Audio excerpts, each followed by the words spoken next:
Bonjour à tous, j'espère que vous nous entendez bien. N'hésitez pas si vous avez des petits soucis à nous partager dans le chat.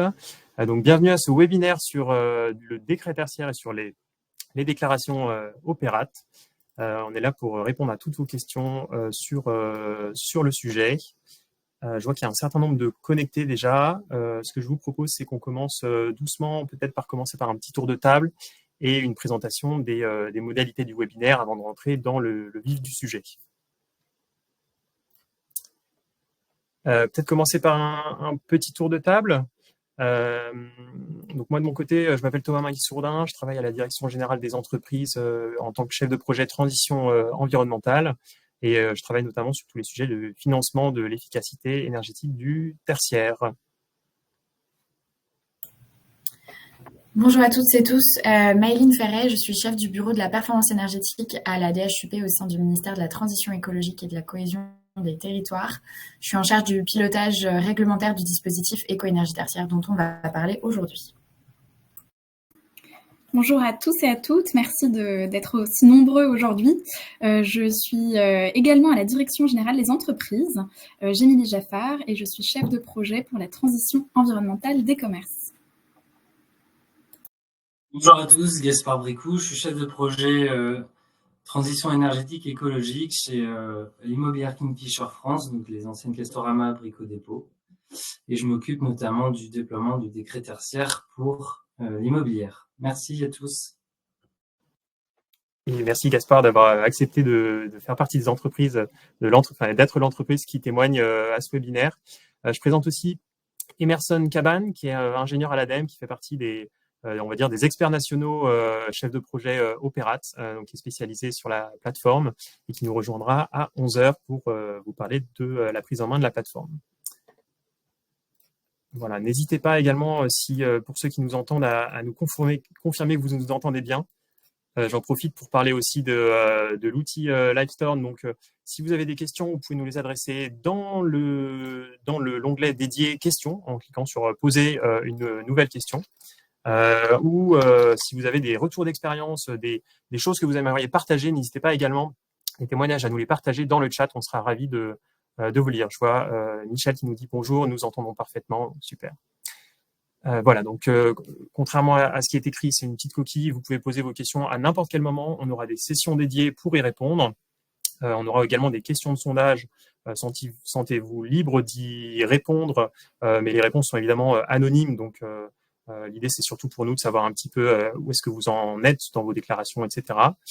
Et puis, je termine par dire que le webinaire est enregistré, il sera disponible en replay et on vous transmettra le support de présentation à l'issue du webinaire. Donc, concrètement, l'idée du webinaire, c'est que vous ressortiez, chaque personne qui est présente sur ce webinaire ressorte en se disant c'est bon, je me sens outillé, je me sens prêt à faire ma déclaration sur Opérate entre maintenant et le 30 septembre. On commencera par parler de l'esprit de la réglementation, on ira ensuite dans le contenu du décret tertiaire, la prise en main d'Opérate et évidemment le témoignage de Kingfisher qui a internalisé. Je fais juste deux mentions. Le premier, c'est encore une fois, n'hésitez pas à nous partager vos questions et vos témoignages sur le chat et l'onglet questions. On aura le temps d'y revenir. Et puis sinon, dans tous les cas, on y reviendra par la suite. On essaiera d'y répondre par la suite après le webinaire.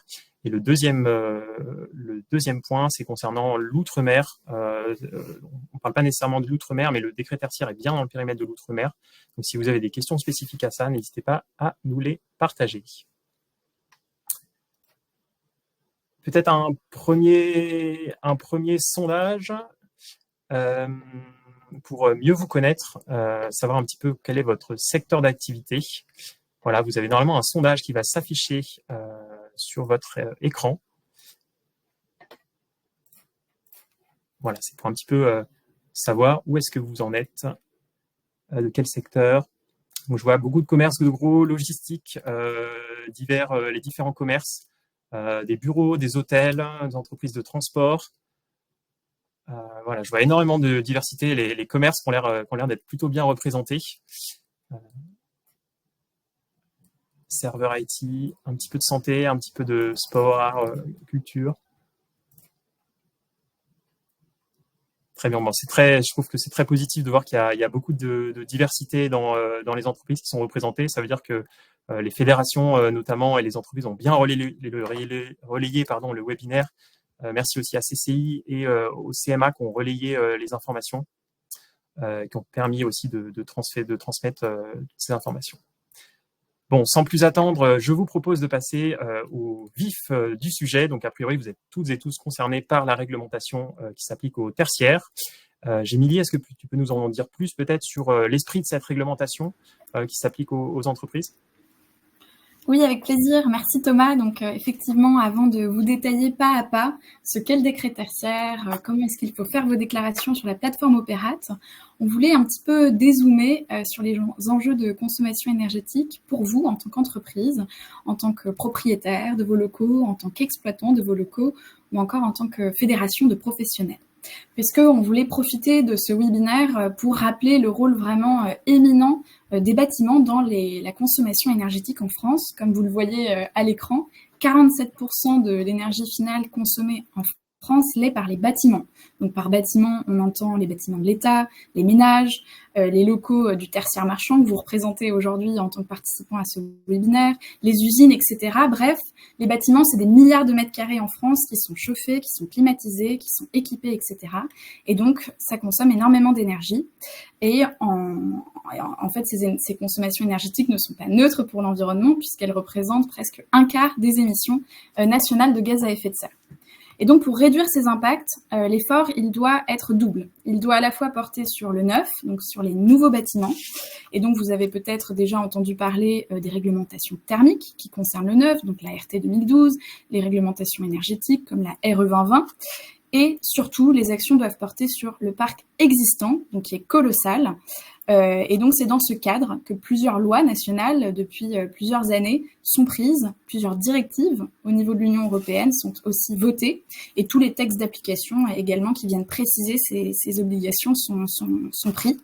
Donc, sans rentrer dans le détail, pour votre bonne information, en mai 2024, donc il y a quelques mois, la directive pour la performance énergétique des bâtiments révisée a été publiée. Et donc, elle va devoir être transposée en droit français.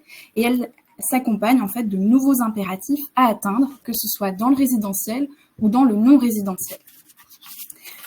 La réduction de ces impacts, elle peut passer par plusieurs leviers. Il peut s'agir d'instaurer par exemple des gestes de sobriété et vous avez été nombreux en tant qu'entreprise à être force d'initiative et à répondre présent à l'appel du gouvernement à l'hiver 2022 quand il a fallu participer au plan de sobriété, imposer des consignes de chauffage. Et j'aime à rappeler à ce sujet un cas pratique qui était dans le plan de sobriété à l'époque qui relatait qu'un magasin classique de 100 mètres carrés, qu'on le visualise, voilà, on a un magasin de 100 mètres carrés avec une porte simple. Le seul fait de fermer cette porte, ça permet d'économiser jusqu'à 20% de sa consommation énergétique. Donc ça, c'est l'un des leviers. On a aussi le levier du pilotage de ces consommations. Et par là, on peut mieux les connaître, on peut mieux les maîtriser, on peut mieux les comprendre. Et c'est tout l'enjeu de la plateforme Opérate qu'on va vous présenter ultérieurement. Par le pilotage, vous pouvez par exemple prévoir l'extinction automatique de vos éclairages ou de vos équipements de chauffage et de climatisation. Et par ailleurs, dans certaines activités professionnelles, et une grande part de vos consommations énergétiques est le résultat de vos équipements. En tant qu'entreprise, vous savez de quoi on parle. Ça peut être vos équipements frigorifiques dans l'alimentaire, ça peut être vos fours dans la restauration ou la boulangerie, etc. Et dans ce cadre, parfois, pour réduire vos impacts de consommation énergétique, remplacer des équipements vieillissants par de nouveaux équipements avec des meilleures performances énergétiques et environnementales, ça peut aussi avoir des effets très importants. Enfin, parfois, c'est sur l'enveloppe du bâtiment en tant que tel qu'il s'agira d'intervenir en faisant des travaux de rénovation ou d'isolation. Maintenant qu'on a posé un peu ce constat global, qu'on a vu quels étaient les leviers en matière vraiment énergétique, on sait qu'il y a aussi des résultats concrets à la clé pour vous en tant qu'entreprise à mener de telles actions. D'abord, on peut penser au confort de vos salariés, au confort thermique, mais aussi à celui de vos clients, à une meilleure maîtrise de vos consommations aussi, et donc de vos factures énergétiques, parce qu'on sait qu'en tant qu'entreprise, vos coûts énergétiques sont parmi vos principaux coûts de fonctionnement. Parfait. Merci beaucoup Gémilie pour ce détail de l'esprit de la réglementation. Et donc la principale réglementation, ça va être évidemment le décret tertiaire. Donc, sans plus attendre, je passe la parole à Maëline. Maëline, est-ce que tu peux nous en dire plus sur les objectifs? Si par exemple, moi, je suis un gestionnaire d'hôtel qui suis assujetti, quels objectifs s'appliquent à moi? Et puis concrètement, est-ce que tout simplement, je peux savoir est-ce que je suis assujetti ou non? Est-ce que tu peux nous en dire plus? Merci Thomas. Bien sûr, donc je vais vous présenter un petit peu plus en détail donc la réglementation autour du décret tertiaire et le dispositif qui en découle. Et on parlera plus précisément de l'assujettissement, qui n'est pas forcément toujours facile à appréhender, mais donc voilà, on fera un petit focus sur ce sujet-là avec quelques exemples plus précis. Donc pour reprendre un peu l'esprit du dispositif éco-énergie tertiaire, c'est un dispositif du coup qui vise, comme le disait Jérémy, la réduction des consommations énergétiques du secteur tertiaire. L'objectif global, c'est de réduire la consommation d'énergie finale, donc les factures très concrètement, de ce parc de bâtiments à horizon 2030, 2040 et 2050, avec des réductions de 40%, 50% et 60% respectivement pour ces échéances décennales. Et donc, vraiment, cet objectif, il s'inscrit dans la stratégie nationale bas carbone, qui est la stratégie de la France pour atteindre les zéro émissions nettes en 2050.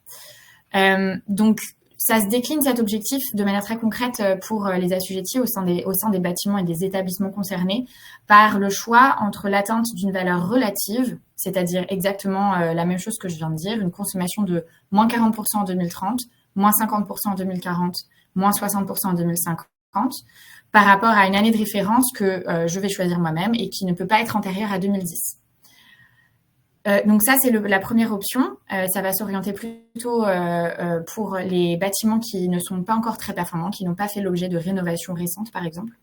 Et sinon, on a un objectif en valeur absolue qui correspond à l'atteinte, en fait, à chaque décennie, à nouveau, d'une consommation d'énergie seule qu'il ne faut pas dépasser. Et cette consommation, elle est définie en fonction de la catégorie du bâtiment. Cette valeur absolue, elle se destine plutôt aux bâtiments qui sont soit neufs, récemment construits, ou récemment rénovés. C'est une valeur qui est assez ambitieuse.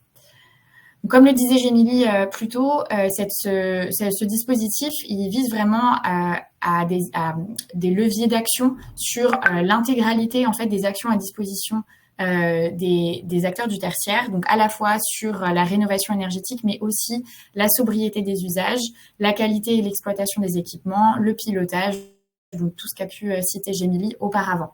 Donc c'est vraiment un dispositif assez large qui vise l'intégralité des consommations et qui permet donc de mobiliser beaucoup de leviers pour l'atteinte de ces objectifs. Un peu d'historique sur ce dispositif. Donc, il est issu principalement de la loi Elan en 2018, bien qu'il y ait eu un historique en 2010 et 2015 avec le Grenelle de l'environnement et la loi de transition énergétique pour la croissance verte. Il s'est construit au fur et à mesure et c'est vraiment la loi Elan qui l'inscrit définitivement dans la loi comme sous sa forme actuelle. Avec un décret, donc le fameux décret tertiaire du 13 juillet 2019, qui vient écrire la déclinaison réglementaire de cette loi. On parle de dispositif éco-énergie tertiaire puisque ce n'est pas simplement ce décret, mais aussi un paquet en fait d'arrêtés, notamment les arrêtés qu'on appelle valeur absolue. Donc, comme je le disais, qui viennent fixer les objectifs précis de chaque typologie de tertiaire concernée par le dispositif. Donc, on va avoir, par exemple, le premier arrêté valeur absolue 1 qui détaille les objectifs pour les bureaux et le secteur de l'enseignement. Le numéro 3 qui va concerner l'hôtellerie, par exemple, etc., etc. Donc, ces arrêtés sont parus. Il reste un dernier arrêté valeur absolue pour les commerces. Donc, tout le secteur du commerce qui représente une vingtaine de pourcents du secteur qui est en cours de publication.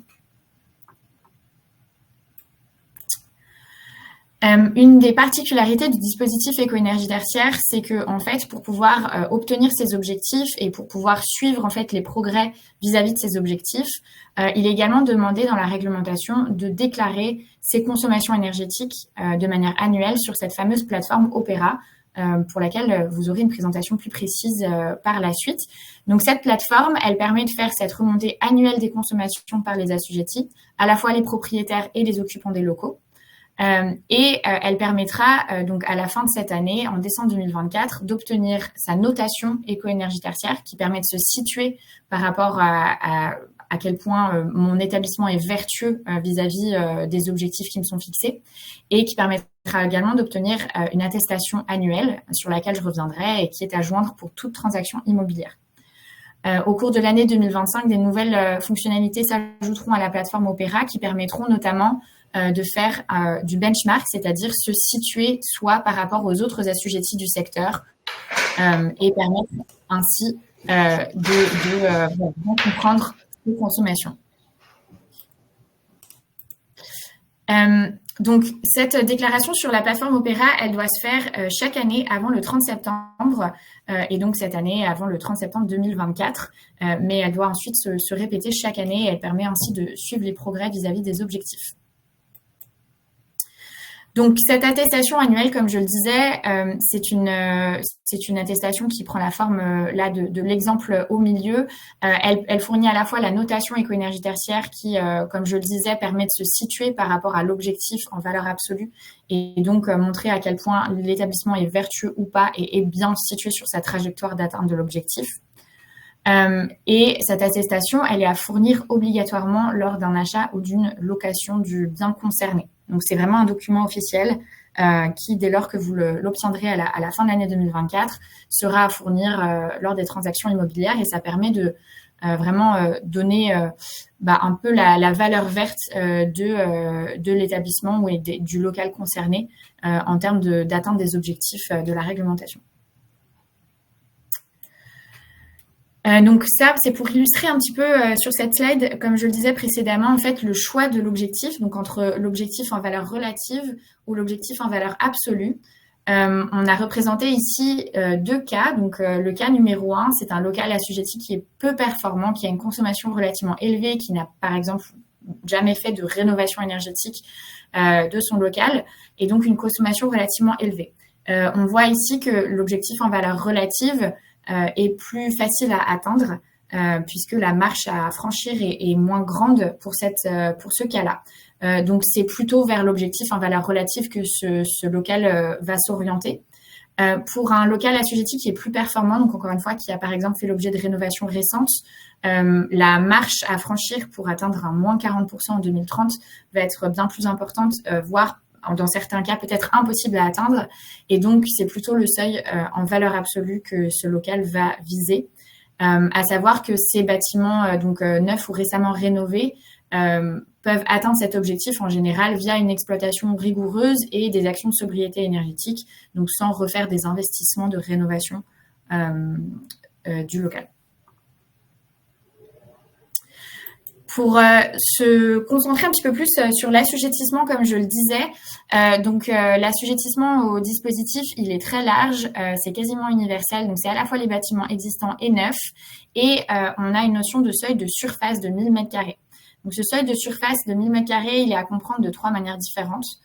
Soit on est situé dans un bâtiment qui est d'une surface supérieure ou égale à 1000 m², pour laquelle l'usage est exclusivement tertiaire. Typiquement, un centre commercial, c'est un usage totalement tertiaire qui, en général, fait plus de 1000 m². Donc, dans ce cas-là, on est assujetti dès lors qu'on est dans ce bâtiment.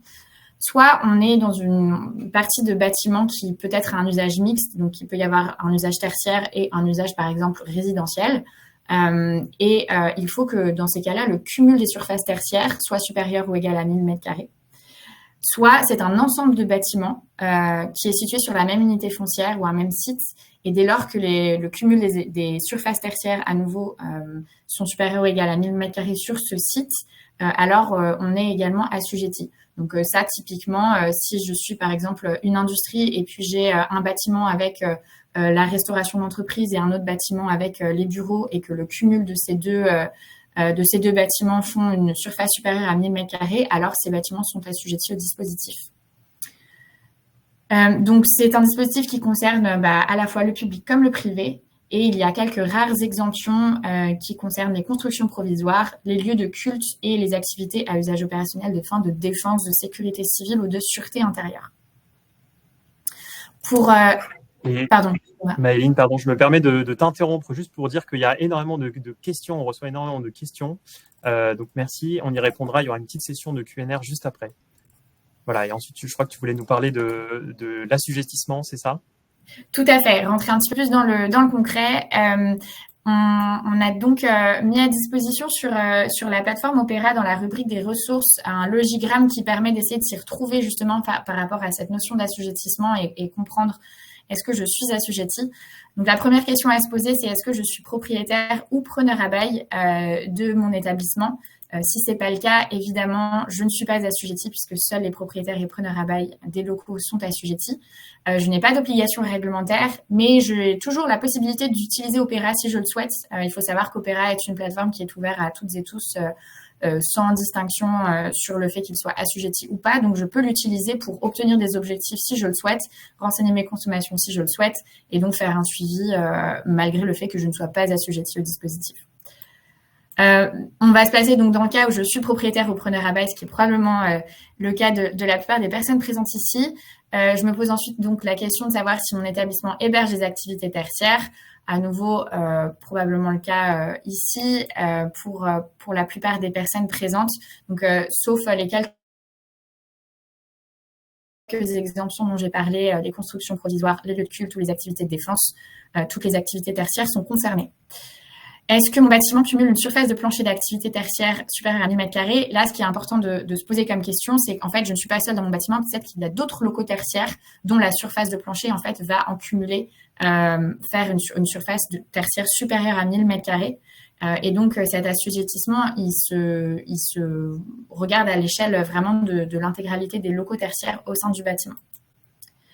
Si c'est le cas, je suis assujettie, donc j'ai donc l'obligation d'atteindre mes objectifs à horizon 2030, 2040 et 2050 et de déclarer mes consommations en lien avec mon propriétaire si je suis occupant et en lien avec mon occupant si je suis propriétaire. Il faut savoir que certaines des consommations énergétiques sont vues uniquement par le preneur à bail ou l'occupant et donc ce sera leur responsabilité de remonter ces consommations sur la plateforme Opera.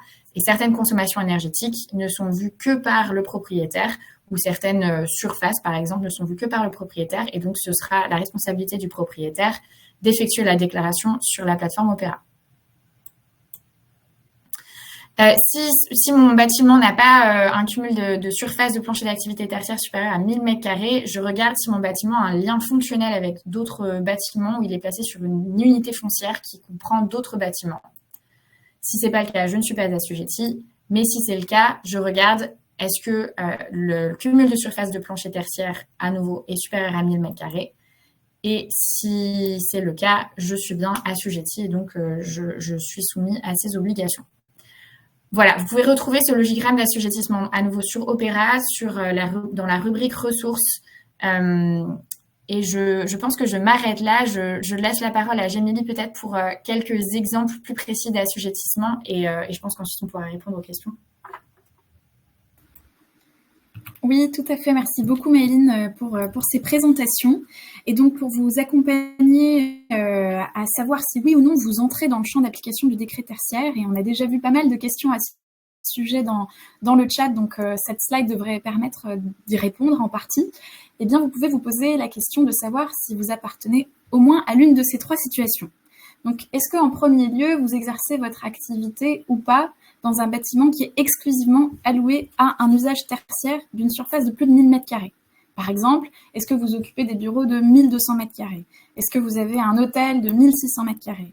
Est-ce que vous avez un cinéma de 5000 m², un hypermarché de 3000 m²? Bref, est-ce que votre entreprise en tant que telle occupe un local d'une surface de plus de 1000 m²? Eh bien, à ce moment-là, oui, vous êtes assujetti. Deuxième cas de figure, si vous n'entrez pas dans le premier, est-ce que vous exercez ou pas votre activité dans une partie d'un bâtiment qui héberge des activités tertiaires sur au moins 1000 m²? De nouveau, quelques illustrations. Est-ce que vous avez une épicerie en pied d'un immeuble de bureau et donc un immeuble qui fait plus de 1000 m² au total? Est-ce que vous avez un salon de coiffure ou bien est-ce que vous êtes fleuriste dans une galerie commerciale de plus de 1000 m²? Dans ce cas de figure, alors oui aussi, vous êtes assujetti. Enfin, troisième cas de figure, si vous n'entrez pas dans les deux premiers, vous pouvez vous poser la question suivante. Est-ce que vous exercez votre activité dans un bâtiment qui est situé sur une même unité foncière, sur un même site qui héberge des activités tertiaires, de nouveau de plus de 1000 m²? Comme vous l'avez vu, le seuil vraiment qui fait l'assujettissement, c'est ce 1000 m² dans ces trois cas de figure. Le troisième, ça peut être un restaurant, par exemple, qui est situé sur l'unité foncière d'un centre commercial. Ça peut être une imprimerie qui est située sur le site d'une université. Ça peut être un entrepôt qui fait plus de 1000 m² ou moins de 1000 m², mais qui est sur le site d'une usine, etc., etc. Donc, ça permet aussi de répondre à une question qu'on a vue, qui était est-ce que la surface doit dépasser 1000 m² d'un seul tenant? Maëline y a répondu et on espère que ces exemples peuvent vous permettre également d'y répondre. Maintenant, on voulait vous proposer un petit sondage avant d'entrer dans la partie Opérate, puisque vous avez beaucoup entendu parler de ce sigle depuis tout à l'heure, Opérate, et Emerson de l'ADEME pourra vous le présenter. Donc, un sondage va normalement s'afficher à l'écran. Nous voulons savoir si, parmi vous, vous aviez déjà effectué ou pas une déclaration de vos consommations sur Opérate. Alors, je ne sais pas si le sondage s'affiche. Oui, normalement, c'est bon. Voilà, le sondage vient de s'afficher. 3 options de réponse, c'est à vous.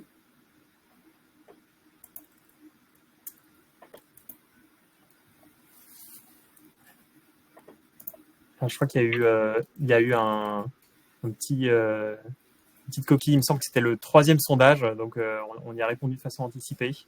Mais voilà, et vous allez pouvoir répondre aussi mais sur la déclaration de consommation. On anticipe. Comme ça, on a les 2 réponses. Voilà, on a les 2 réponses en même temps. Et c'est intéressant, les résultats sont intéressants. On est à peu près à 50-50 entre les deux.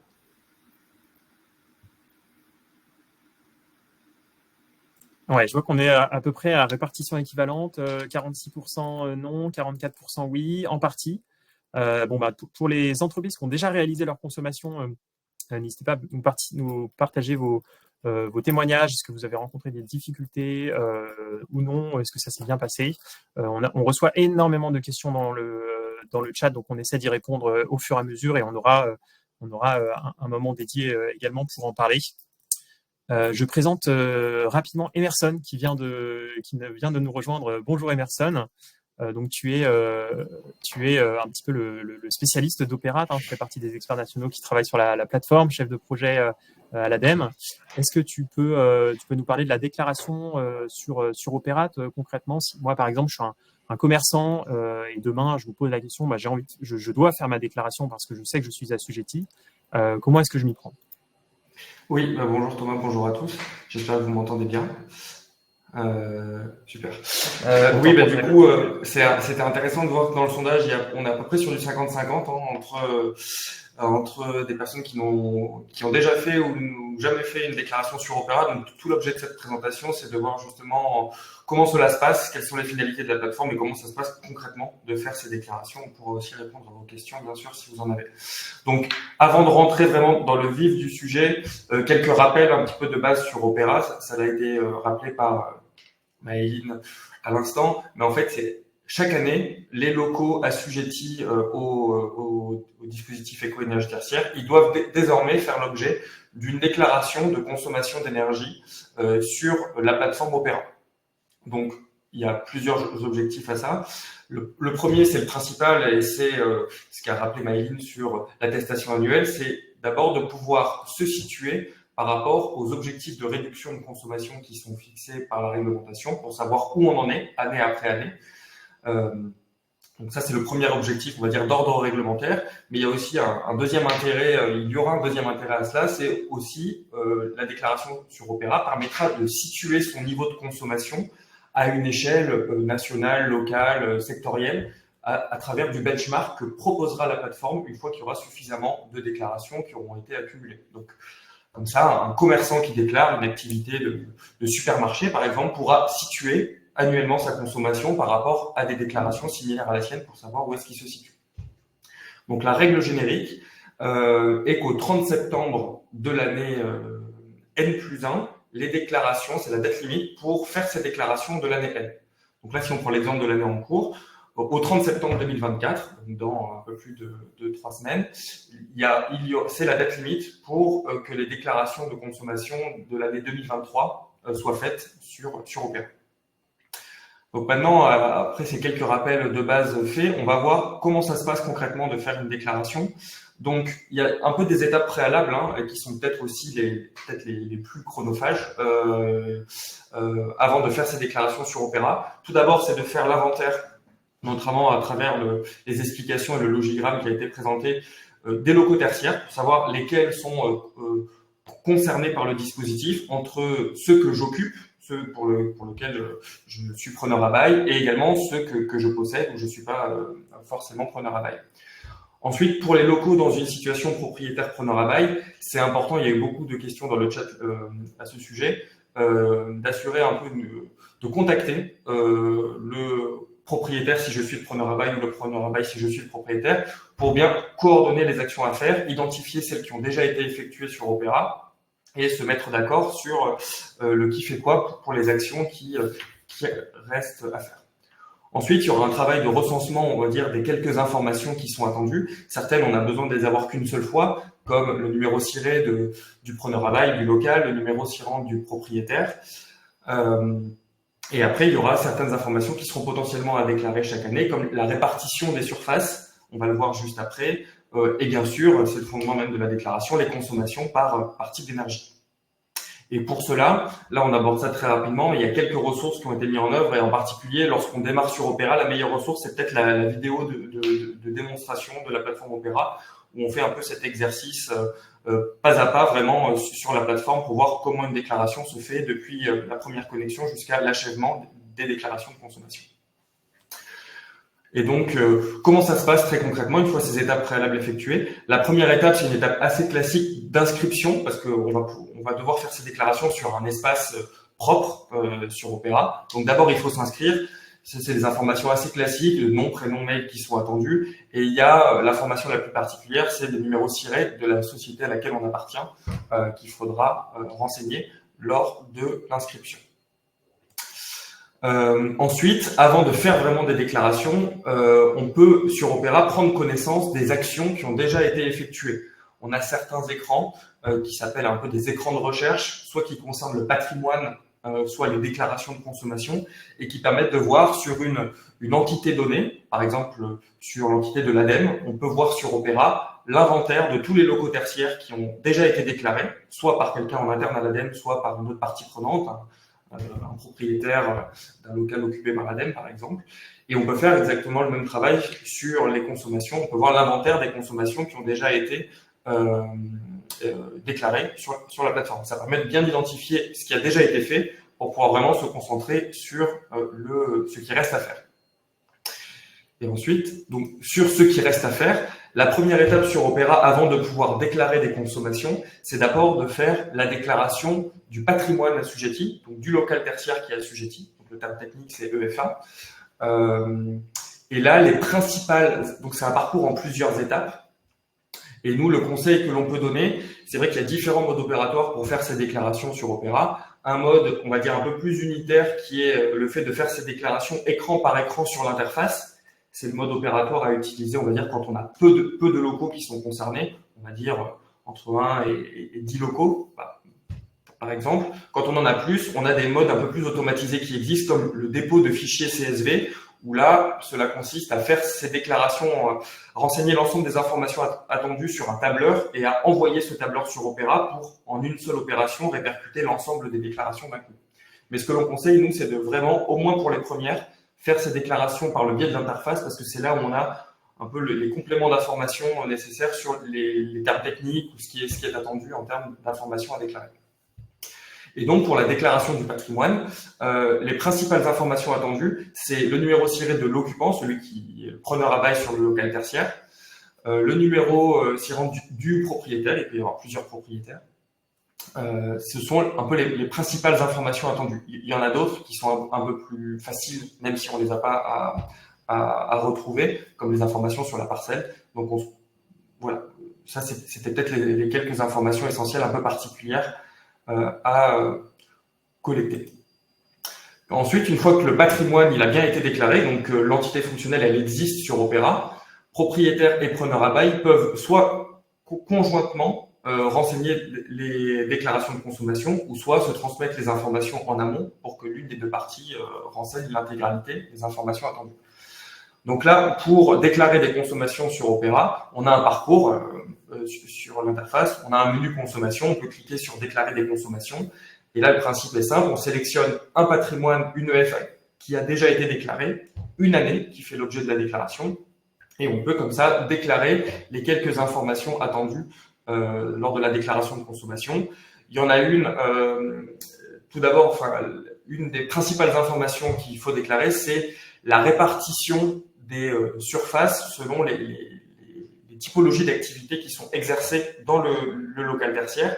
Et cela, ça permet, on va dire, d'avoir un objectif en valeur absolue qui sera assez précis et personnalisé à la situation de l'assujetti, pour pas qu'un commerce alimentaire ait un même niveau d'objectif à atteindre qu'un commerce non alimentaire. Voilà, on est dans des configurations différentes. Donc c'est à ça que sert la déclaration des surfaces par typologie d'activité.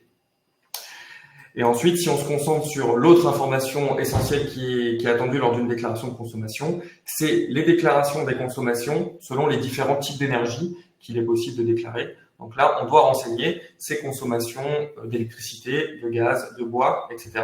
directement dans l'unité de facturation. Et c'est ensuite la plateforme qui s'occupe des conversions pour que les choses soient bien comparables.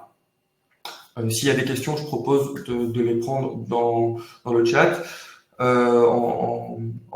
ensuite. Mais ça, voilà, ce sont les informations essentielles attendues. Il y en a d'autres, comme les indicateurs d'intensité d'usage qui peuvent influer sur les objectifs à atteindre.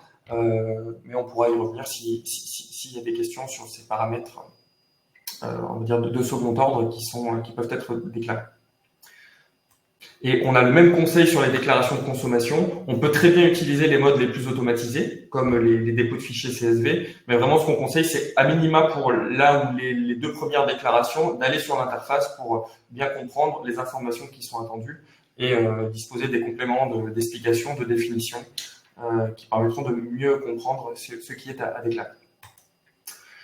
Voilà, et là, l'ultime étape de la déclaration de consommation, c'est une fois qu'elle est complète, que toutes les informations ont été déclarées, c'est de la valider. Et de valider la déclaration, ça permet de signifier, on va dire, à l'administration en validant que la déclaration, elle est complète, il n'y a plus aucune, elle est exhaustive. Et c'est une étape fondamentale parce que c'est ce qui va permettre prochainement d'avoir les objectifs, une mise à jour de ces objectifs et également d'avoir la fameuse attestation relative à l'année qui vient d'être déclarée. Et sans la validation, on ne pourra pas avoir l'attestation annuelle. Donc, c'est vraiment la dernière étape qu'il convient bien d'effectuer pour achever son parcours déclaratif. On peut en reparler un petit peu aussi ici, c'est important à avoir en tête.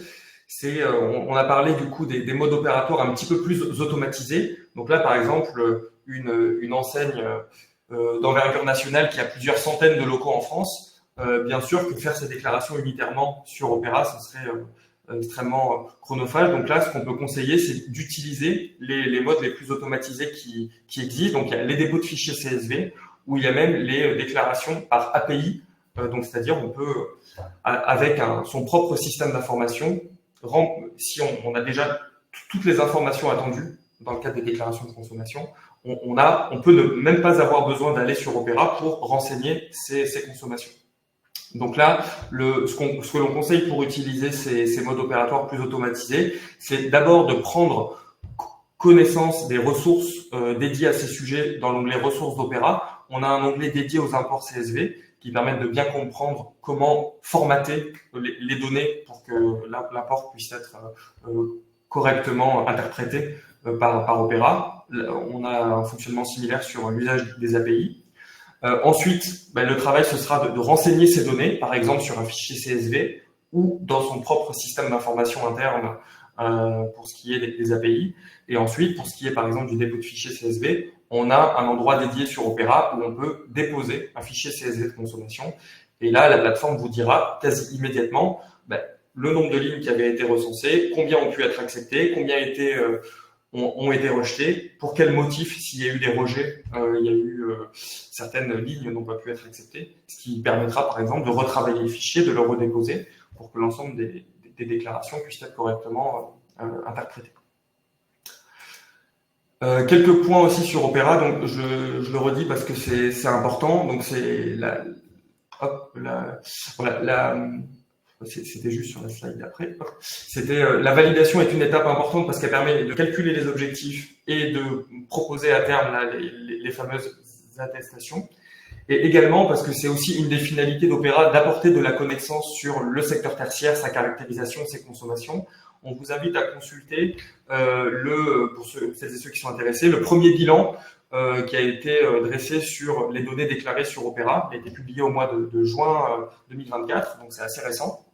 Et ce premier bilan, il consiste à dire qu'est-ce que l'on peut dire des 750 000 premières déclarations qui avaient été réalisées au 1er janvier 2024 sur Opéra, en termes de caractérisation du parc, de niveau de consommation selon les différents secteurs d'activité, comment évoluent sur les premières années ces consommations.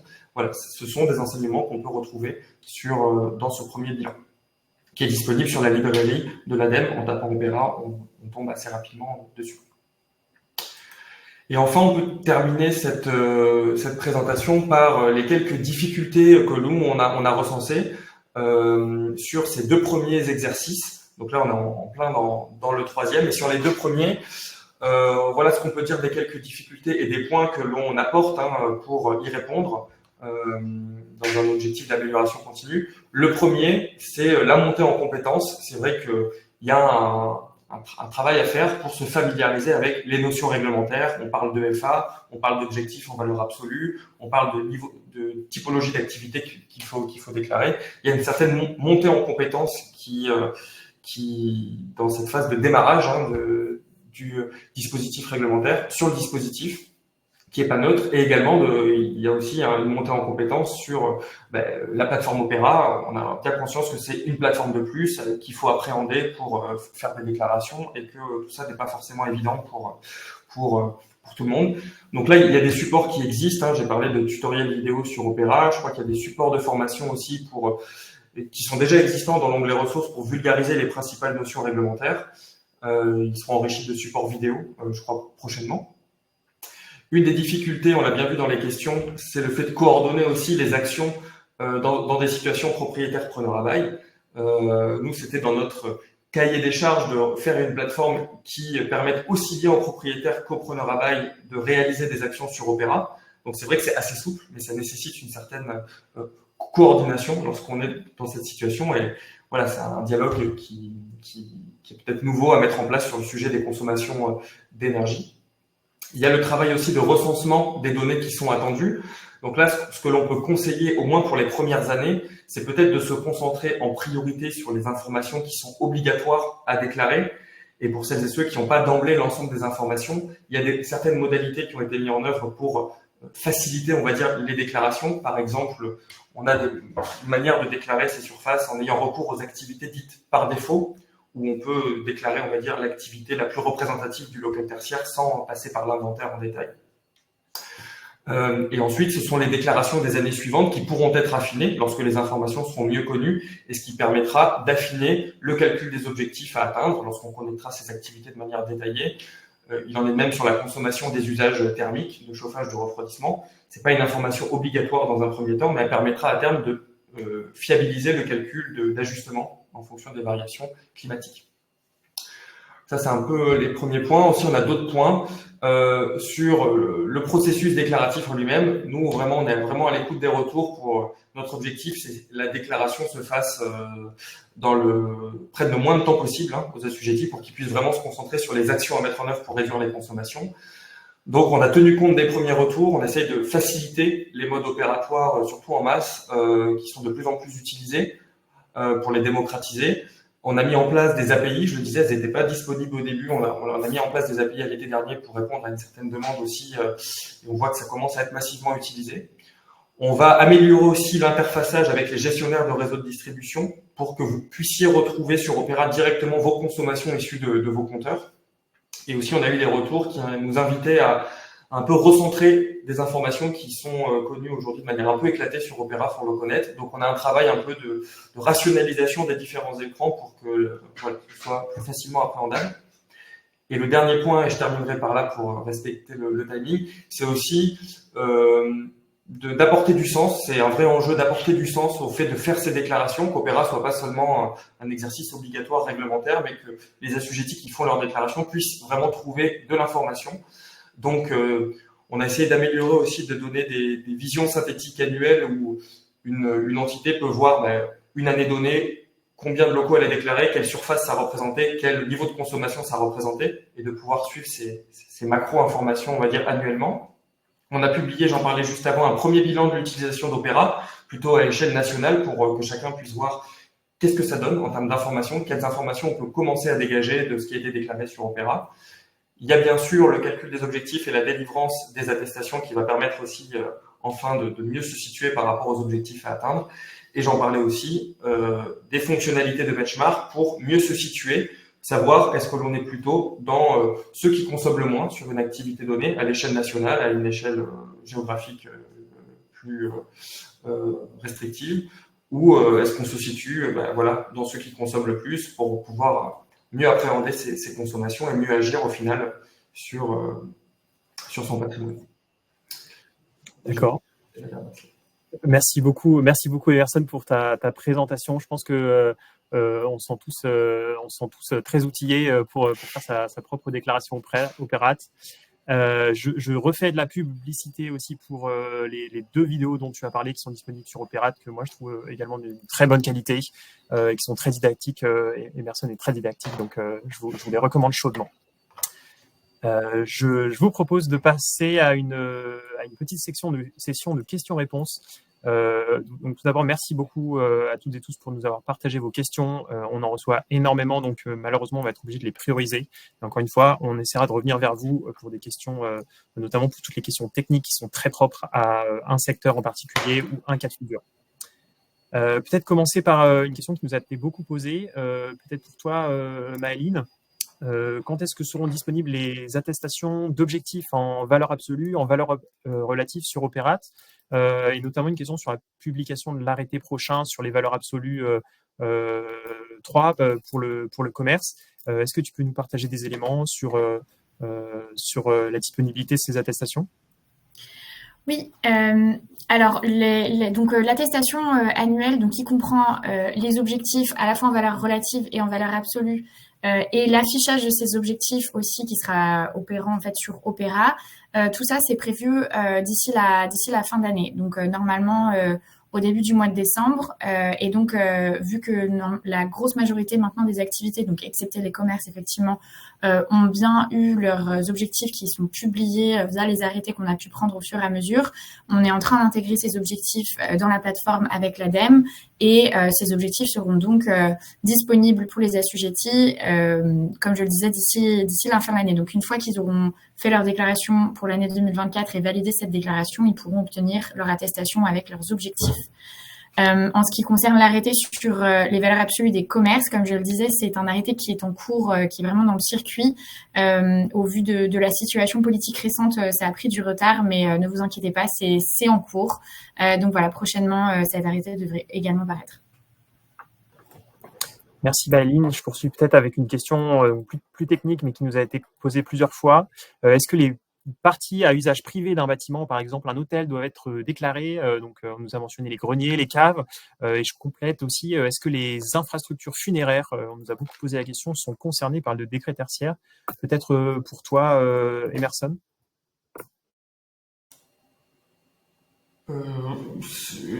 Sur les modalités, en tout cas, ça peut être déclaré. Après, peut-être pour répondre plus précisément à la question, peut-être Maëline, si tu as la Oui, je vais répondre.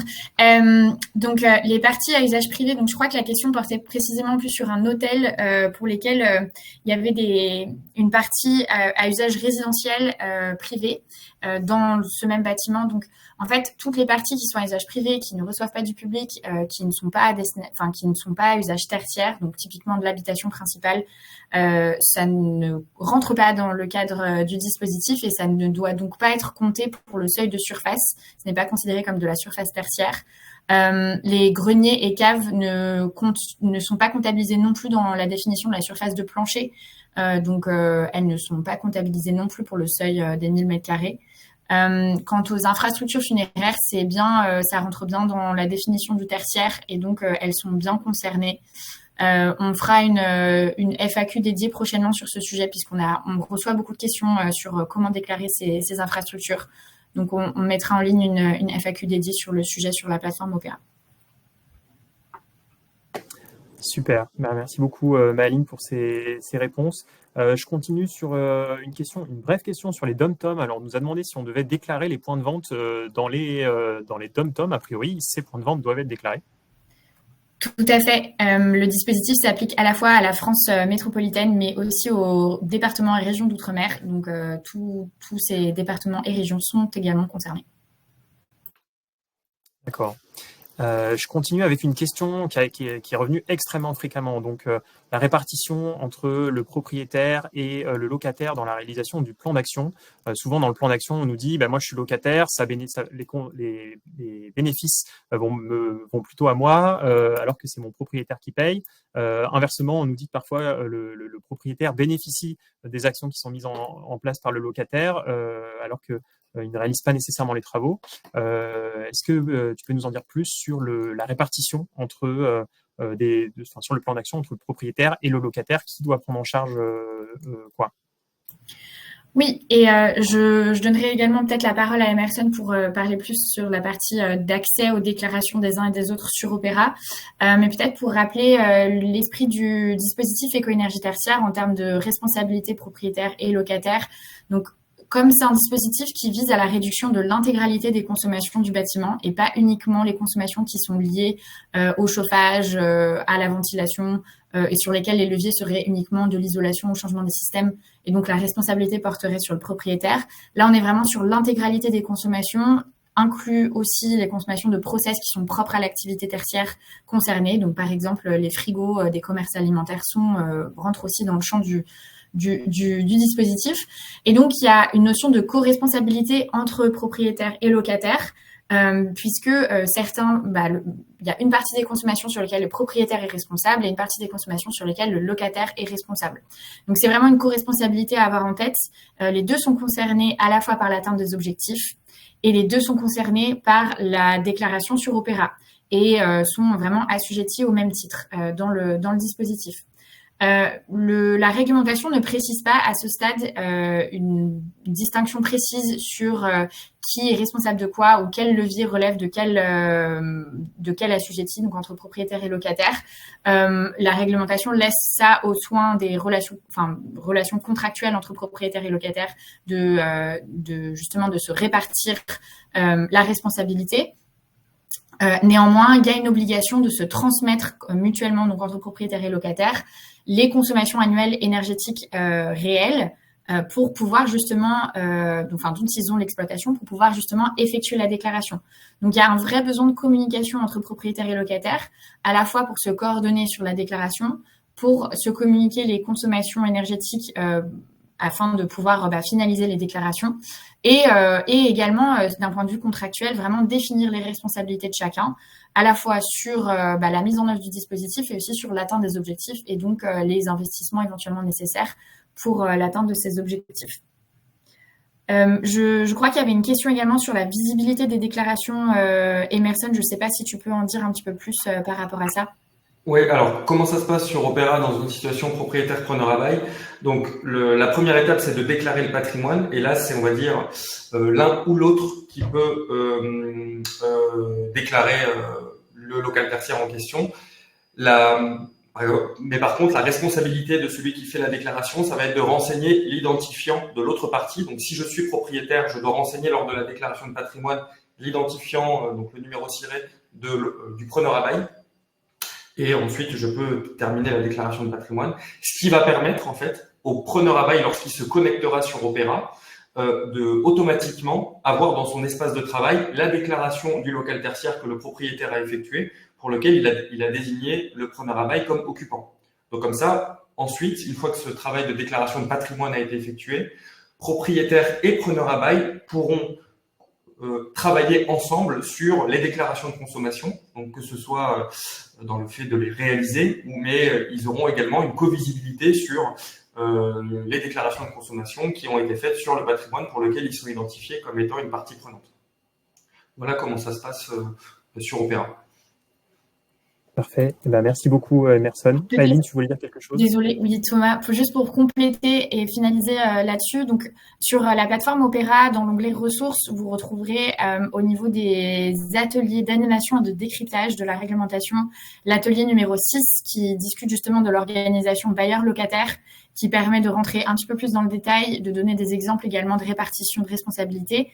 À savoir que, comme le disait Emerson, ce sera complété aussi par des modules vidéo qu'on va mettre en ligne normalement cette semaine et dont un est justement dédié à ce sujet-là. Donc voilà, on essaye de fournir des éléments aussi pour s'organiser. À savoir qu'il y a aussi certains secteurs dans lesquels des chartes de bonnes pratiques ont été rédigées et donc voilà, c'est peut-être quelque chose aussi à avoir en tête et sur lesquels réfléchir pour justement organiser cette relation propriétaire-locataire. On pense notamment à la charte dans le secteur de la logistique, si je ne me trompe pas, qui a été publiée.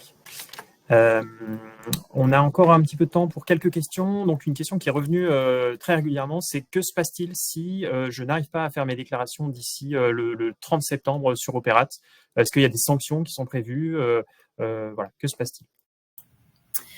Alors, à l'heure actuelle, la plateforme Opérat reste ouverte aux retardataires. Donc, voilà, il n'y a pas de fermeture de la plateforme. On est toujours en mesure de pouvoir déclarer pour l'année 2024, mais aussi pour les années précédentes, si on n'a pas eu le temps, on n'a pas eu connaissance de la réglementation. Mais on vous invite vraiment à le faire.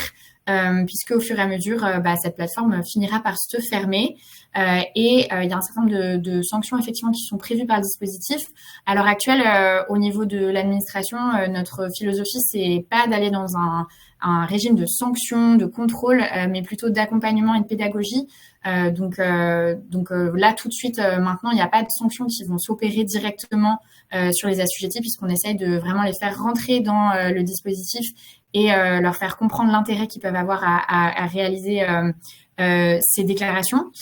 Néanmoins, il est prévu dans les textes, à l'article R185-2 du Code de la construction et de l'habitation, un certain nombre de sanctions en cas de non-déclaration, notamment un dispositif de name and shame, c'est-à-dire la publication en fait sur un site public du nom de l'entreprise qui n'aurait pas réalisé les déclarations suite aux différentes mises en demeure qui auraient pu être faites dans le cadre d'un contrôle par l'administration.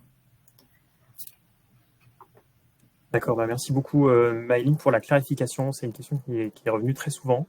Il nous reste encore quelques minutes, donc on va essayer de prendre les questions, encore une fois, qui nous ont été souvent posées. Peut-être une question pour Emerson. Est-ce qu'on peut créer un compte Opérat pour plusieurs sirènes, pour plusieurs sirettes? Oui, tout à fait. Un même utilisateur peut agir pour le compte de différentes structures différentes. Donc, on peut très bien avoir un compte Opéra et agir une certaine fois pour une société ou une autre fois pour une autre société, sous réserve qu'on ait bien créé les différents rattachements nécessaires. Mais oui, c'est possible. D'accord, parfait. Peut-être une dernière question. Jimmy, est-ce que tu voyais d'autres questions qu'on n'aurait pas encore abordées, encore traitées, où on a fait vraiment l'essentiel? Oui, effectivement, on a eu beaucoup de questions de nouveau sur est-ce que je suis assujettie ou pas. Est-ce que vous m'entendez? J'ai pas de retour, donc peut-être que je peux poser celle que j'avais en tête. C'était sur l'année de référence. Jusqu'à quand est-ce qu'on peut choisir une année de référence? Comment est-ce qu'on fait si on ne connaît pas ses consommations en année de référence? Peut-être une question soit pour Emerson, soit pour Maëline. Oui, alors si on n'a pas encore son année de référence, en tout cas, on peut rappeler que c'est encore possible sur Opéra et au moins jusqu'en 2027, ça a été précisé dans un arrêté cette année, de réaliser sa déclaration de référence sur la période 2010-2019 ou de la modifier si elle avait déjà été faite. Donc voilà, il y a encore le temps pour collecter les données. La déclaration de référence, elle est particulièrement utile pour celles et ceux qui ont entrepris, on va dire, des actions de réduction de la consommation entre 2010 et 2019. Parce que là, l'intérêt, justement, c'est de retenir une année de référence où on disposait des consommations avant la mise en place de ces actions pour pouvoir les valoriser et déjà tenir compte de la réduction de consommation dans l'atteinte et la valoriser dans l'atteinte des objectifs. Donc, c'est vraiment dans ces situations-là où c'est vraiment important de faire un travail de recherche de consommation passée pour pouvoir les déclarer. Pour le reste, je le rappelle, la déclaration de référence sur la période 2010-2019, c'est une possibilité, c'est pas une obligation. C'est-à-dire que pour celles et ceux qui ne déclareront pas de consommation sur la période de référence 2010-2019, la réglementation, elle prévoit un schéma pour que ce soit la première année pleine d'exploitation qui fasse office de situation de référence. Donc pour celles et ceux où la consommation n'a pas vraiment varié, on va dire, entre 2010 et aujourd'hui, s'il n'y a pas eu d'action d'entreprise du tout, voilà, c'est peut-être pas nécessaire. La première déclaration annuelle déclarée reflètera assez bien la situation de référence et il n'y a pas forcément besoin dans ces cas-là de déclarer une consommation entre 2010 et 2019. Parfait, merci Emerson. Géminie, je crois que j'ai eu un problème technique de mon côté. Tu voulais me poser une question, je crois, sur les plus de 1000 mètres carrés, c'est ça? Oui, tout à fait. J'espère que vous m'entendez bien maintenant tous. Parfait. Effectivement, il y a beaucoup de questions qui sont revenues sur des cas spécifiques. Est-ce que je suis assujettie ou pas? Est-ce que je dois déclarer mes zones de réserve? Je ne reçois pas forcément du public, etc. Donc, on espère que voilà, cette session un peu interactive qu'on vous a présentée ultérieurement vous aidera. Mais vraiment, vous que les activités tertiaires sont définies par l'INSEE notamment. Il y a les arrêtés valeurs absolues aussi qui viennent définir les activités et les sous-catégories d'activités concernées. Donc, c'est pas nécessairement le fait de recevoir du public. Vos zones de réserve, par exemple, dans votre commerce, elles sont aussi assujetties si ce sont des activités tertiaires.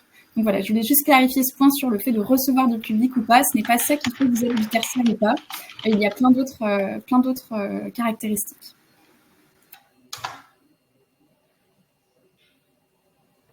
Parfait, merci Géminie. Donc je suis désolé, j'ai un problème technique de mon côté. Je ne sais pas pourquoi je ne t'entends pas, mais j'imagine que tu as très bien répondu à la question qui avait été évoquée. Ce que je vous propose, c'est de passer à la suite.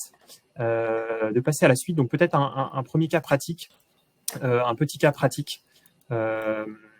Et voilà, je vais faire un bref récapitulatif de ce qu'a déjà dit Emerson. Donc, je vais passer très vite et puis je passerai la parole à Gaspard de l'entreprise Kingfisher qui a accepté de témoigner sur leur succès sur une entreprise, sur une déclaration opéra difficile sur un large patrimoine.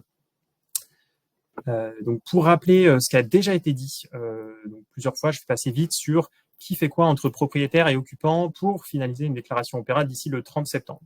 Dans tous les cas, vous devrez créer, que ce soit le propriétaire ou l'occupant, un compte sur Opéra. Pour ça, il suffit de vos coordonnées et du SIREN ou de votre SIRET. C'est très simple. Une déclaration du patrimoine et de l'EFA qui va plutôt être du côté du propriétaire, sauf commun accord entre propriétaires et occupants. Vous avez les informations qui sont nécessaires ici.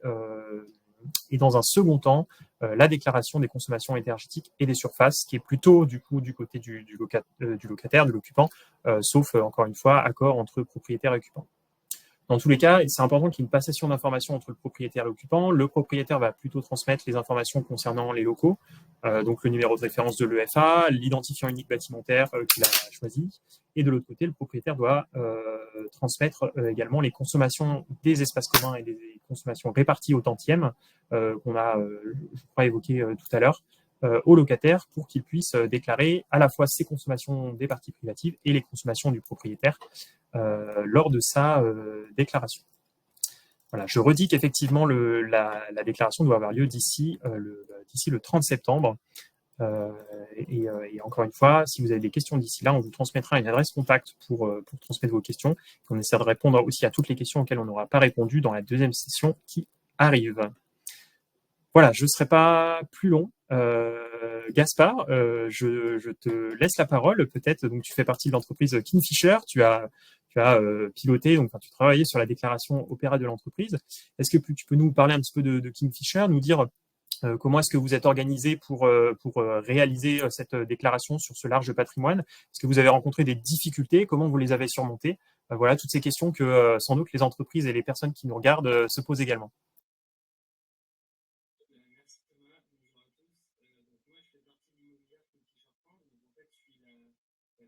Immobilière de Castorama et Brico Dépôt, des deux enseignes de bricolage. Aujourd'hui, on a à peu près plus de 220 sites en France, que ce soit en propriété ou en location. Et donc moi, mon rôle aujourd'hui, c'était du coup de lancer le décret opéra au sein de l'immobilière. Donc, faut savoir que aujourd'hui, pourquoi est-ce qu'on a décidé de le faire en interne? Donc, c'est moi qui m'en suis occupé. C'est parce que en fait, on voulait maîtriser nos données énergétiques de nos sites, mais surtout la connaissance de toutes nos données. Parce qu'il faut savoir que donc on a l'électricité, du gaz, mais aussi on peut avoir du chauffage urbain. Ça nous permettait aussi d'être réactifs sur les déclarations qui peuvent être faites. Mais aussi économique parce que voilà la prestation externe peut avoir aussi un coût pour l'entreprise et aussi elle dépend du nombre de sites que vous avez. Donc forcément nous on en a plus de 220 donc ça représente un certain budget. Mais c'est aussi une manière pour nous de maîtriser la gestion et la connaissance de nos sites, donc savoir quel site peut être équipé en gaz, en électricité, ou s'il y a des spécificités techniques qui sont présentes sur nos magasins ou nos dépôts. Et aussi, ça permet, nous, au niveau du groupe Kingfisher, parce qu'il faut savoir que le groupe Kingfisher est anglais, et donc nous, ça nous permet de remonter en fait les données de consommation au niveau du groupe. Et donc, il faut savoir que par rapport à d'autres filiales en Europe, on a une structure de données qui est vraiment très complète. Donc, ça nous aide énormément. Je sais pas, Thomas, si tu veux interagir ou pas, mais non, mais je te laisse continuer. Okay. Je te laisse continuer. Donc ça, c'est sur la partie choix déclaration interne. Sur la partie plutôt document information, donc les personnes à mobiliser, donc les parties prenantes internes ou externes. Donc plutôt l'interne, c'est tous mes collègues au sein de l'immobilière, donc que ce soit l'asset, donc pour tout ce qui est gestion avec soit les bailleurs ou alors nos locataires. Ensuite, tout ce qui est études archi pour récupérer en fait les données de surface. Donc tout à l'heure, Emerson a parlé des surfaces, donc il faut savoir que c'est en différentes catégories. Donc nous, on est attribué à des grandes surfaces de bricolage, et donc en fait, il faut détailler en fait chaque surface parce que certaines parties de nos sites sont éclairées, que ce soit de l'intérieur ou de l'extérieur, chauffées ou pas, climatisées ou pas. Donc, mais tout ça, Opera en fait fournit le niveau de détail. Il reste plus qu'à entre guillemets à calculer les surfaces par typologie qu'on a sélectionné. Il y a aussi tout le juridique parce qu'aujourd'hui il y a les renouvellements de bail et aussi transférer les infos auprès de soit de nos locataires ou de nos propriétaires. Mais aussi les travaux, donc par exemple la pose de sous-compteur de sous-comptage de élec ou gaz, donc ça se fait par si c'est nécessaire sur certains sites, mais aussi d'autres collègues qui m'ont aidé à accompagner sur la saisie parce que voilà, j'en reparlerai sur la durée que j'ai mis à peu près pour remplir toutes les déclarations. Et ensuite en externe, donc nous on travaille avec Alerteo, donc qui est notre EMS, donc Energy Manager System, qui nous accompagne sur la collecte de toutes les datas de tous nos sites en France, donc qui vient en fait récupérer les données de Enedis ou de GRDF, le cas échéant, sur tous nos magasins et nos dépôts. Et il y a aussi la GTB, donc avec Efficia, qui nous accompagne plutôt sur la partie sous-comptage différent de toutes nos cellules. Le troisième point, donc on va parler des difficultés éprouvées. Donc forcément le temps. Donc moi j'ai à peu près calculé, ça m'a pris 2 mois à temps plein sur 4 mois de travail, on va dire, en partant de zéro. Donc moi j'ai pas utilisé la fonction du tableau Excel qu'on vient implémenter dans la plateforme parce que j'ai trouvé ça trop compliqué. Et puis voilà, j'avais pas forcément aussi les informations au début pour me plonger dedans. Et puis après la partie API est arrivée après, donc voilà, c'était parce que nous on a commencé à faire nos déclarations voilà, plutôt sur la partie 2022. Et donc, Je rebondis ouais. Pardon, Gaspard, je me permets de t'interrompre parce que nous avons des questions sur ça. Je Okay. me permets de rebondir sur la partie combien vous avez passé de temps. Est-ce que tu peux peut-être détailler sur quoi est-ce que qu'est-ce qui t'a pris le plus de temps dans cette déclaration et en particulier, on a une question sur la répartition en catégories et sous-catégories qui peut peut-être qui est peut-être intéressé beaucoup de gens aussi. Ouais, en fait, sur le temps, donc en gros, si je vivais Opéra 24 heures sur 24 ou sur une journée de boulot, ça prend 2 mois à temps plein. Donc ne faire que ça, forcément, j'avais d'autres sujets en cours, donc voilà. Donc on va dire étalé sur 4 mois. Mais là, c'est parce que aussi j'avais toutes les informations nécessaires. Donc tout à l'heure, je parlais de répartition des surfaces. Alors, j'ai pas d'exemple là sous la main, mais en fait, si vous voulez, une fois que vous avez rentré donc toutes les informations pour détailler, enfin pour identifier votre site, vous attaquez la partie consommation et en fait dans la partie consommation, on vient en fait implémenter les données de surface par sous-catégorie. Mais les sous-catégories, c'est Opéra qui les a définies, alors via nous notre syndicat, donc la Fédération du commerce. Mais en tout cas, ils ont déterminé que, par exemple, nos réserves soient juste éclairées et pas chauffées. La partie bureau, elle est chauffée, climatisée, éclairée. Et en fait, ça, c'est déjà implémenté. Donc, il faut aller chercher sa sous-catégorie. Donc, je sais qu'il y a GSB, il y a grande surface alimentaire aussi. Mais ça dépend en fait de. Alors, je sais pas si c'est lié aux sirènes ou pas, mais en tout cas, moi, moi, je l'ai trouvé comme ça au début. L'importance, en fait, parce que ce qu'il y a aussi, c'est qu'on peut se dire, GSB, il y a on va dire un facteur, comment dire, une moyenne générale. Sur la GSB, il y a juste une surface globale à rentrer et après, vous donnez vos consommations. Nous, on a fait le choix d'aller dans le détail pour que, en fait, la donnée, elle soit plus fine. Mais ça, forcément, il faut avoir les plans, en fait. Il faut avoir les plans de magasin, etc. Donc, il faut recalculer, en fait, derrière. Pardon, Gaspard, j'ai l'impression qu'il y a un petit temps de latence. Je rebondis sur ce que tu dis parce que on reçoit encore des questions qui traitent ce sujet. On nous dit des questions sur le niveau de détail. Vous êtes vraiment allé très loin et vous avez vraiment souhaité aller plus loin parce que ça répondait aussi aux objectifs que vous étiez fixés. Et encore une fois, c'est une déclaration pour 200 magasins, c'est ça. Donc c'était pas une même plus. 220, à peu près 220 magasins. Après, il y a les 2 sièges sociaux qui sont à Lamponturge et à Templemar. Plus voilà. Puis aussi les sites où on est locataire, on n'est pas propriétaire, donc ça rajoute plus de complexité, mais après, ce qui est intéressant aussi, c'est le lien. Tout à l'heure, on en parlait, le lien qui peut être fait aussi avec le propriétaire du bâtiment. Il faut vraiment se rapprocher d'eux parce que eux, ils peuvent aussi nous donner des informations que nous, on n'a pas forcément. Et donc, voilà, ça nous permet aussi d'échanger sur ces sujets-là. Après, je reviendrai peut-être aussi de l'intérêt sur Opéra dans un second temps, mais il y a une chose aussi qu'il faut savoir, je ne sais pas si Emerson en a parlé, c'est que sur la donnée qu'on se sert de référence, il faut la donnée réajustée sur le climat. Alors ça, c'est quelque chose que j'ai découvert après coup. C'est-à-dire que en fait, il faut. Au début, on s'était dit, il faut avoir la donnée la plus consommatrice de tous nos sites, donc gaz et élec confondus, ce qui nous donne notre année des références. Sauf qu'en fait, ce qu'on ne savait pas au départ, c'est que il faut la réajuster par rapport au climat.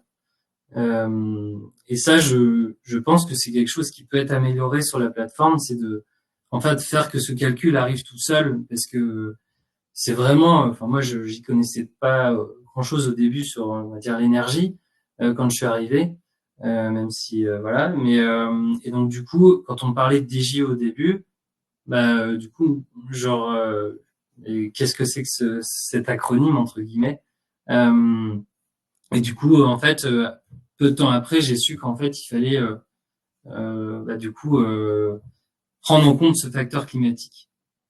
Alors, je sais pas, Emerson, tu peux peut-être en parler rapidement. Ouais, c'est un point super intéressant et on peut y répondre. C'est vrai qu'en fait, c'est la plateforme Opera qui se charge des calculs d'ajustement climatique des consommations et c'est dans le cadre là des fonctionnalités qui vont bientôt arriver de restitution de calcul des objectifs où dès qu'on déclarera une consommation, Opera proposera directement la consommation ajustée du climat, ce qui sera particulièrement utile pour celles et ceux qui n'ont pas encore fait le choix de leur situation de référence. De sélectionner la meilleure année. Mais c'est vrai que dans l'attente de cette proposition, ceux qui ont absolument voulu anticiper, ils ont dû un petit peu anticiper ces calculs, mais qu'Opera proposera maintenant très prochainement de manière automatisée. Ok. Bon, bah, merci pour l'information. Et voilà. Et après, il y a une autre problématique auquel j'ai été confronté, c'est sur les données qui étaient inconnues sur certains sites. Alors, bah là pour le coup pour des raisons techniques qui sont indépendantes de nous, et donc là du coup moi j'ai fait le choix de pas renseigner l'information sur la partie énergétique parce que j'avais pas l'information, même en me rapprochant du propriétaire, même en creusant avec les gestionnaires de réseau, donc Enedis ou GRDF, j'ai pas trouvé l'information. Donc voilà, il y a des moments où du coup je remplissais pas l'année en fait entre guillemets concernée. Voilà. Très bien, merci Gaspard pour ton retour d'expérience. Je trouve ça très intéressant. Donc, je rappelle encore Kingfisher, vous avez effectivement un patrimoine énorme et vous avez souhaité vraiment aller dans le détail de votre déclaration interne. Donc, c'est vraiment intéressant. Je fais aussi un retour pour je pense qu'il y a beaucoup de choses qui peuvent s'appliquer aussi dans ce que tu dis à des petits commerçants, par exemple, qui font partie d'un patrimoine comme celui de Kingfisher et qui donc sont en lien avec leurs propriétaires s'ils sont locataires. Peut-être une. Pardon ? Non, vas-y, excuse-moi, je t'ai coupé. Je voulais peut-être partager une première question. Donc, tu as répondu sur la déclaration de la note de référence. Sur la suite, on nous pose la question comment en fait ça se met en place l'accompagnement pour définir un plan d'action, quels sont les financements disponibles. En fait, comment est-ce qu'on trouve un rendement financier pour mettre en place des actions de réduction ? Ouais, alors nous on a commencé, on a eu de la chance parce qu'on a commencé plus tôt que entre guillemets le décret Opera, mais donc on a au niveau du groupe, donc de l'immobilier, on a commencé le déploiement des éclairages LED depuis 2012, donc sur tous nos magasins et dépôts en France. On est certifié ISO 50001 pour Castorama depuis 2015 et Brico Dépôt 2018. Et cette année, on a renouvelé la certification là aujourd'hui. Donc ça aussi, c'est quelque chose qui est intéressant parce que alors certes, c'est un coût, mais il n'empêche que ça vous permet d'être accompagné aussi par un auditeur qui peut vous aiguiller sur le management de l'énergie au sens large du terme et aussi trouver des solutions d'amélioration continue. Donc voilà, on a notre GTB depuis 2022 qui est opérationnel sur 100% de nos sites. Donc on anticipe en fait les décrets qui arrivent, notamment le décret BAX qui a l'obligation d'ici 1er janvier 2025 d'équiper tous les sites de GTB. En octobre 2022, on a, tout à l'heure ça a été dit en introduction, mais on a lancé nous le plan de sobriété en octobre 2022. Ce qu'il faut savoir, c'est que ce genre d'action, donc baisser la température dans nos magasins, donc de passer d'être à 17 degrés en hiver et à 27 en température maximum de déclenchement de climatisation en été, ça nous a fait du coup baisser avec aussi d'autres actions qui ont été mises en place sur l'éclairage, aussi couplées à la GTB. Tout ce qui est aussi communication interne auprès de nos collègues en magasin et en dépôt. Donc tout ça accumulé, en fait, on a réduit notre consommation énergétique de l'ordre de 20% en cumulé. Donc sur nos 2 enseignes, donc c'est vraiment c'est eu un impact fort auprès de tous nos sites et dépôts. Et forcément, ça s'est ressenti aussi sur la facture à la fin. Voilà. Et après, il y a aussi l'intérêt tout à l'heure, j'en ai rappelé, mais le reporting au niveau du groupe. Donc, de récupérer en fait toute cette data pour qu'elle soit consolidée au niveau du groupe, pour qu'on puisse aussi déployer donc de l'investissement qui est tout de suite rattaché à Kingfisher Group, qui nous donne en fait des investissements pour réduire encore plus notre consommation énergétique, donc notamment les pompes à chaleur, chaudière gaz qui deviennent des pompes à chaleur 100% électriques, et aussi, tout à l'heure je l'ai dit, le passage en LED, etc. Voilà. Parfait. Merci beaucoup, Gaspard, pour cette réponse. C'est très intéressant. Je retiens ce chiffre de 20%. Vous avez réussi à atteindre des réductions sur l'ensemble du patrimoine assujetti de l'ordre de 20%, donc ce qui n'est pas négligeable en y trouvant un retour financier. Ouais. Jimmy, il me semble que tu voulais poser une question également en complément de celle-ci sur Opérate. Oui, avec plaisir. Merci beaucoup, Gaspard, pour ce témoignage. Pour répondre aussi à d'autres questions et peut-être aussi pour rassurer certains participants, on se disait que ce serait peut-être intéressant que tu nous dises quelle a été l'utilité d'Opérate pour mener toutes les actions dont tu viens de parler, ou comment est-ce que vous avez fait le lien entre le fait d'être certifié à la norme ISO, le fait d'installer les GTB. Voilà, qu'est-ce qu'Opérate vous a permis en fait? In fine, ce serait de répertorier la donnée, de savoir d'où on part pour atteindre ces objectifs, donc les moins 30, moins 40, moins 50.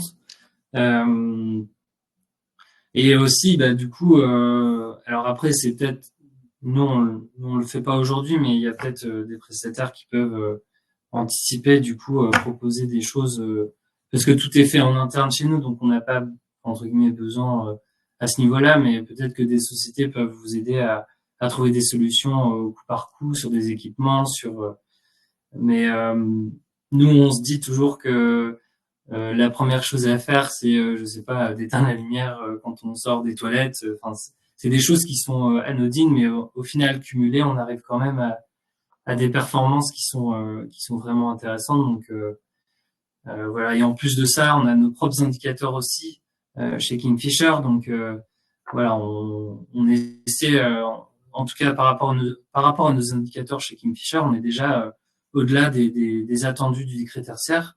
Donc voilà, il faut continuer à progresser et puis à se fixer des objectifs peut-être plus ambitieux. Et sur la partie ISO 50001, en fait, la norme nous oblige d'avoir des objectifs très ambitieux. Donc, ça nous donne aussi une légitimité à débloquer des investissements justement pour atteindre cet objectif ambitieux. Et la norme est une amélioration continue, donc forcément, elle nous accompagne aussi sur des indicateurs qu'on ne pourrait pas avoir, etc.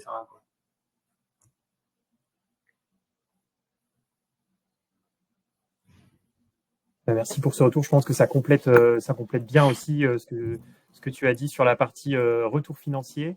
Il nous reste peut-être une petite minute pour une dernière question. Donc on a eu encore une fois énormément de questions. Peut-être une question sur les parcs de stationnement. Jimmy, il me semble que c'était toi qui l'avais identifié. Oui, merci. Effectivement, c'est revenu à plusieurs reprises. Et donc, Gaspard, de nouveau, preneur de ton témoignage, comment est-ce que vous avez fait pour les consommations de vos parcs de stationnement, qu'ils soient en silo, en sous-sol, en extérieur, etc. Alors, j'ai un exemple en tête. Ils sont. Alors, est-ce que les parcs de stationnement, pour moi, c'est de l'éclairage extérieur, donc oui, ils sont pris en compte dans les surfaces. En tout cas, s'ils sont éclairés. Après, je sais pas cette spécificité-là, mais s'ils sont pris en compte dans le décret, ouais. Peut-être Maëline, pour compléter sur ce point. Oui, il existe donc les parcs de stationnement sont effectivement assujettis au dispositif. Ils ne comptent pas dans la surface de plancher pour l'assujettissement. C'est là la subtilité en fait, puisque dans la surface de plancher, on ne compte pas les les circulations, les surfaces de circulation et de stationnement. Donc, elles ne comptent pas pour l'assujettissement des dispositifs. Par contre, elles sont bien à prendre en compte pour les consommations énergétiques et donc les déclarations à faire sur Opera. Il existe des catégories dédiées donc, au stationnement, le stationnement en infrastructure, le stationnement en superstructure, donc en silo, et aussi des catégories pour les stations-service et les aires de lavage. Donc, vous pouvez les déclarer là. En ce qui concerne les parkings extérieurs qui ne sont pas couverts, mais qui font l'objet d'un éclairage extérieur, ces consommations-là doivent être prises en compte. Par contre, les surfaces ne sont pas déclarées, elles ne font pas partie du bâtiment. Donc, la consommation d'éclairage, si elle est rattachée au bâtiment, doit être déclarée. Merci Maëline, merci Gaspard encore une fois pour ce témoignage. Je pense que c'est important aussi pour les participants de pouvoir voir dans des cas concrets ce que ça donne de la déclaration à aussi la réduction des consommations.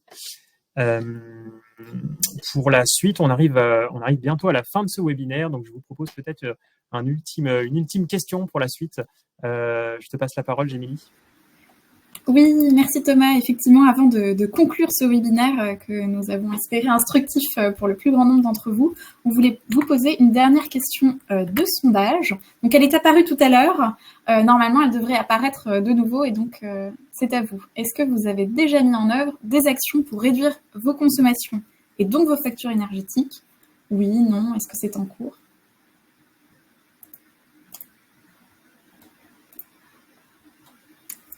On voit que vous êtes quand même en majorité, 56%, 57%, à avoir déjà mis en œuvre des actions. Donc, ça, c'est une très bonne chose. Voir que c'est en cours.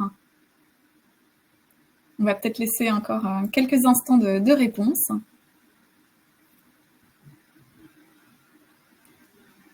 Ouais, on reste dans ces proportions. Merci beaucoup pour vos participations à nos différents sondages. Et donc maintenant, on va conclure ce webinaire. Je voulais remercier infiniment la DHUP, l'ADEME qui nous ont accompagnés dans la préparation de ce webinaire d'information et aussi remercier Gaspard qui a accepté de témoigner pour le compte de l'entreprise Kingfisher. Donc, nous pourrions être amenés, si cela vous intéresse et si ce format vous a plu, à mener d'autres webinaires. Pourquoi pas en organiser un sur un retour d'expérience, sur les bonnes pratiques que vous avez déployées en matière de consommation énergétique, toujours dans la démarche de réduire vos impacts et donc de respecter vos obligations en tant qu'assujettis au décret tertiaire. Donc, n'hésitez pas à vous signaler auprès de nous si vous souhaitez témoigner à cette occasion lors d'un prochain webinaire. Et puis, à cette slide, vous allez retrouver aussi une boîte à outils avec l'ensemble des principaux outils qui vous ont été présentés ou bien qui ont été évoqués aujourd'hui, comme le logigramme, la plateforme Opera, la FAQ, qui est très riche, très complète, qui peut vous permettre parfois de répondre à certains cas très particuliers. Et puis, vous avez aussi la vidéo de démonstration d'Opera réalisée par Emerson, qui est vraiment un très bon premier pas pour vos déclarations. Merci. Merci beaucoup, Jémy. Donc, je prends la suite. Je voulais vraiment, je rappelle tout ce que tu as dit, donc la FAQ, les vidéos de démonstration que je recommande chaudement aussi à titre personnel pour m'être formé à Opera grâce à ça. On rappelle évidemment l'échéance du 30 septembre pour les prochaines questions, pour les prochaines déclarations. Et évidemment, les adresses contacts, questions techniques, l'adresse développementdurable.gouv. Les questions relatives au webinaire, vous pouvez les adresser à l'adresse que vous voyez juste ici. On essaiera de répondre à toutes vos questions et de vous transmettre un retour sur celle-ci, si on n'a pas eu le temps de le faire pendant ce webinaire. Je termine par vous dire que le replay ainsi que le support de présentation vous sera évidemment transmis. Voilà, c'est la fin de ce webinaire, donc je voudrais vous remercier toutes et tous pour votre attention. Merci à tous les intervenantes aussi, Maëline, Emerson, Jémilie et Gaspard. Merci également au CCI, au CMA, aux fédérations et à toutes les personnes qui ont relayé l'invitation à ce webinaire et qui ont permis qu'il y ait autant de participants. C'est aussi grâce à vous. Et encore une fois, on reste à votre disposition et à votre écoute pour la suite, pour les séances du 30 septembre. Merci à tous. Merci. Au revoir.